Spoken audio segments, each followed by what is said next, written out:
there is tremendous pressure inside the political process to make sure that the voters stay aligned inside either the Democrat or Republican parties. Why?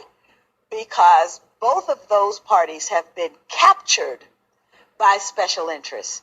And those special interests are, quite frankly, the antithesis of the interests of the people. And so therefore, for example, if people in the United States care about education, but unfortunately there's a banker that gets in between the student and the student's ability to go to school, if they care about health care, there's the insurance industry that gets in between the patient and the doctor who is seeking to provide care.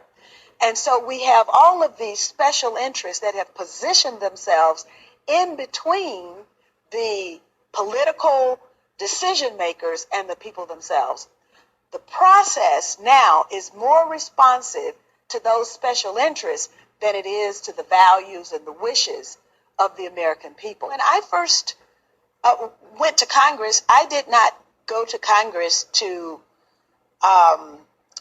pay particular attention to any area outside of the Black community that I represented that was in need, and of course U.S. Africa policy, which was abhorrent and unfortunately still is. But what I I bumped into at almost every turn were these special interests. And there's no more special interest that has any more influence than the pro-Israel lobby. And so then when I did outreach, for example, to the Muslim community in the United States, I bumped into the pro-Israel lobby, which of course does not want to have to contend with a politicized Muslim community, which is as large as and is as wealthy as the pro-Israel lobby is in the United States. So yes, I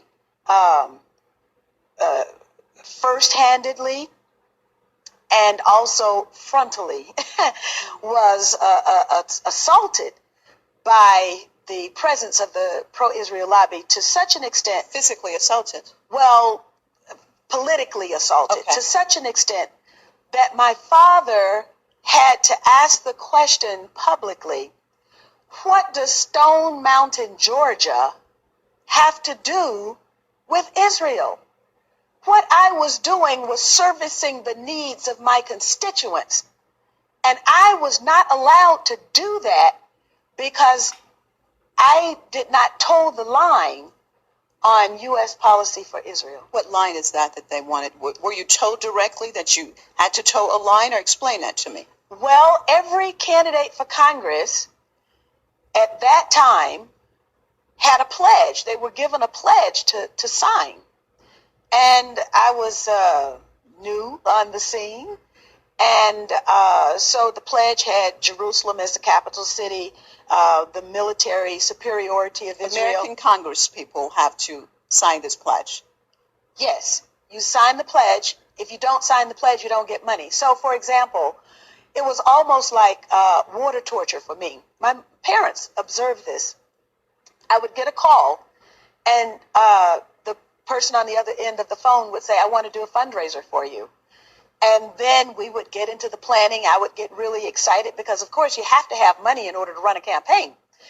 And then 2 weeks, 3 weeks into the planning, they would say, did you sign the pledge? And then I would say, no, I didn't sign the pledge. And then my fundraiser would go kaput. I made it public. This probably nobody had said anything about it.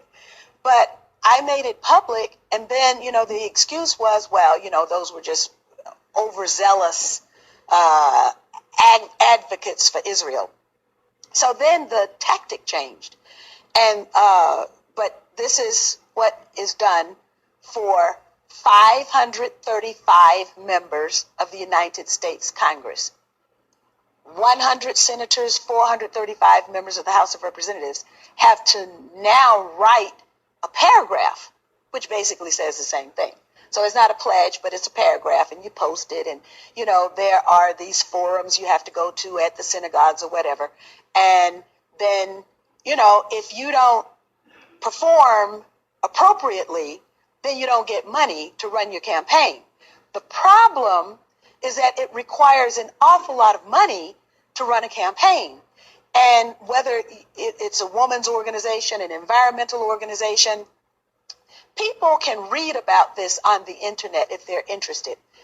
If you go to thomas.loc.gov, that is the official United States Congress website. And if you put in the name Gus Savage, because Gus Savage was a black member of Congress who was targeted by the pro-Israel lobby. And he had the foresight to use his position as an incumbent in the House of Representatives to put his experience on the congressional record. For the entire existence of the United States Congress now, people will be able to access his experience. And what he wrote was that it was the Garden Club of New Jersey that gave his opponent $5,000. But it wasn't really the Garden Club of New Jersey. It was the activists who were associated with AIPAC, the American Israel Public Affairs Committee. Well, the district that I initially represented in Congress, I represented so many districts because redistricting was a tool that was used to target me, to eliminate me from the Congress. But the district that initially sent me there was a district that was comprised of rural blacks in the Black Belt of Georgia. These are people who have not had access to equal opportunity at all. The district was challenged in the Supreme Court.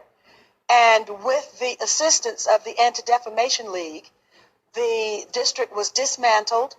It generally takes about $250,000 minimum to take a case from filing up to the Supreme Court.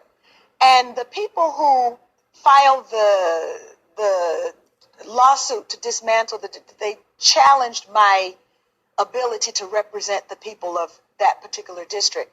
Who are these people? Well, actually, interestingly, there were 5 white citizens, one of whom had been the white male candidate that I defeated in the Democratic primary. And they were aided and abetted by the Anti-Defamation League.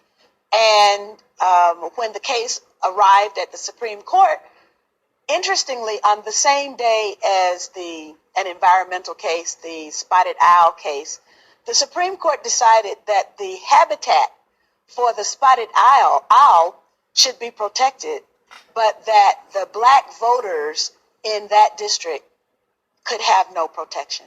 And so the district was dismantled. Well, I have, because of the notoriety about me telling my story, and then, of course, the public positions that I've taken,